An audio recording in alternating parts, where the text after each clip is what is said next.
Good evening, it is Serena Marvel again, and at my time it is about 8:34 in the afternoon.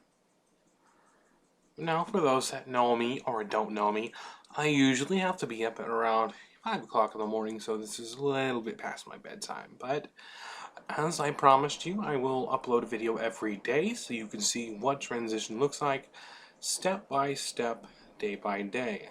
Now, as usual for the past couple of videos, I haven't really seen a lot of physical changes. However, it's still within the time frame, and I understand that I'm not going to see a shit ton of physical changes within the first couple of weeks. That's normal.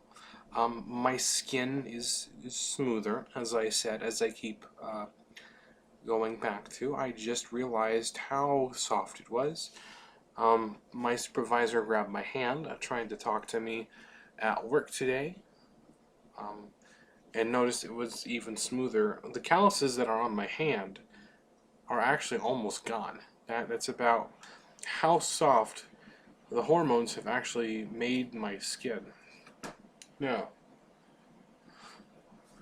for those of you that don't know me, I used to push carts for a living, and that has made my hands pretty rough. But in the past couple of days, around 12 days now, it has almost disappeared, that callus. I can feel the bump on my hand, or it used to be, but it's not as noticeable, if at all noticeable. It used to be before that when my supervisor grabbed my hand, she'd always say, "Man, you got some rough hands." But now, yeah, she actually said it was more like baby soft, so that's kind of a good change. My face has gotten lighter, my complexion has gotten a little bit more fair, which I don't mind. I probably have to stay out of the sun a little bit more because I'll probably get sunburn easier. But, you know, with change comes sacrifice, and I don't mind. I was never really too much of a sun person anyways. I prefer being out at nights. And with my schedule, it's perfect because I get home in the afternoons around 4:30. So, speaking of being at work, I think my hormones have actually balanced out how my moods are at work. For example, I used to get really angry at work. I used to act out by means of being really sarcastic, really snarky, but I'm not like that anymore. Actually, if anything, I think it has made me more professional, which is strange. Now, I don't know whether this is related to the hormones and how the chemicals affect my body, or again, if it's relating back to the fact that I'm a lot more happier now than I was in the past. But I'd like to emphasize how good one can feel once you start taking hormones. But I'd like to stress something. Transitioning isn't easy, but it's almost impossible without a support system. Now, let me say this. For some privileged few, you have your family behind you. For some of us, we don't really have family behind us. Now, there are two types of unsupportive family. There are those who say they will never leave your side but don't support your transition, and those are those who will leave your side and don't support your transition. The second is my sister. When I first came out, she completely disowned me, and she hasn't talked to me in over a year, which I'm fine with at this point. The only thing I really regretted was when my nephew died. I didn't hear it through her. I heard it through the news. So I was a little bit pissed off over that. But yeah, I mean that's normal. A little bit of anger is something to be expected in that situation. But actually, I think if that situation were to happen now, I think I would take it a lot better. Because I've recently got some bad news, and I do feel that I've taken it a lot better than I have in the past. So, there's that to look forward to. When you do start transitioning, even before you start hormones, I think the key to successfully transitioning is having that support system. You need to have people behind you that support you. For me, it's a couple people that I have to recognize. Not only my roommates, who I will not mention on video because I think they would not like their names mentioned. Privacy issues. There is Vance Major. I have known him since I was in high school. Really good dude. even if it takes him a little bit longer to learn, I don't mind because of all the respect he's given me in the past. So there's no doubt to say that he won't do it in the future. My little brother has really stepped up in the support department. I think originally he was kind of shaky on the topic, really didn't like thinking about it or anything of that sort. But now he's trying, and he actually refers to me by the correct name when we're away from our parents, which for him is an improvement. Now, that being said, I have various other friends, even an ex-girlfriend who really does support me. We're great friends. Lysandra, that means you. And we're great friends, and she really supports this transition, which means a lot to me, even if we're just friends. And a co-worker, Ariel, she's really nice. I used to work with her at a gas station in Arizona.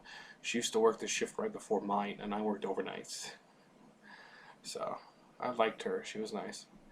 At one point in time, in another alternate dimension, there was a time that she probably would have dated me, but now she has a boyfriend or a fiance, or maybe even a husband. I'll just put man. That's probably the best way to put it. And as my morals go, I respect boundaries. I respect titles and relationships. I don't break them up. But she's really supportive, and she even says on multiple occasions she wishes she could be here or I could be there, just so she could teach me a few things. And to be honest, that is something I really do value. Another one is another friend of mine, but she's at work. She's a work friend of mine. Kelsey, I won't give you a last name because I don't want you people looking her up and spamming her message box. Kelsey is nice. She has a kid, and she's doing it on her own. That's a big accomplishment. So her doing this for me, supporting me, really isn't that hard as raising a kid on your own. It's easy to be there for a friend, supporting them through a transition. It's hard to raise a kid on your own. I think part of the trick to getting a successful support system is recognizing everything that your support system goes through, your friends, recognizing their struggles and being there for them. I really do think that makes a difference. Because once you're there for your friends, they'll be there for you. If you're there for them when they're having a hard time, they'll be there for you when you're having a hard time. That's just how it goes. Same goes with transition. The more patient you are, the better. The more you wait, the more you research and ensure that you have the correct answers and that you are sure of what you want to do, the easier it becomes in the future. So I'm not going to say this is an easy process because there's a lot of sacrifices and decisions that'll need to be made. But in the end, if you are sure that it's the road you want to go down, making those sacrifices and decisions is what's going to get you on the road to happiness. Trust me, I've been in that seat where I've not been happy for years. It sucks. That depression that lasts longer than 6 months goes into that 2-3 year phase. That sucks.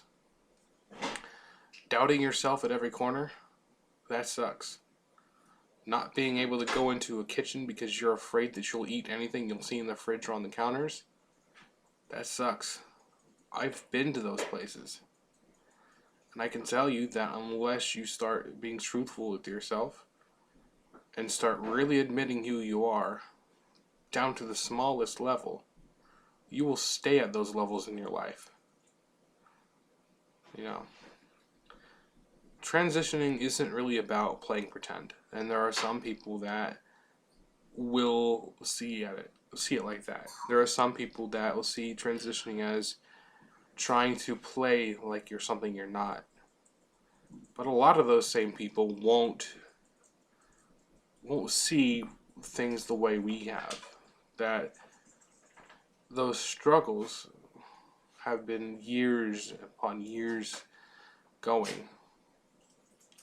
And those years upon years of struggling with who you are, no matter how strong of a person you are, no matter if you're military, non-military, tough-ass bodybuilder person, that struggle, if you can't be honest with who you are, it'll destroy you. So, my piece of advice, as you're looking at me and my chronicle, my journey, the best piece of advice I can give you, step 1 into transition, is be honest with who you are. That's it. If you're honest, you're on your way. Anyways, it is getting really late for me out here tonight, so I will let you go. This has been another installment of my daily chronicle. Have fun. Good night. I love you.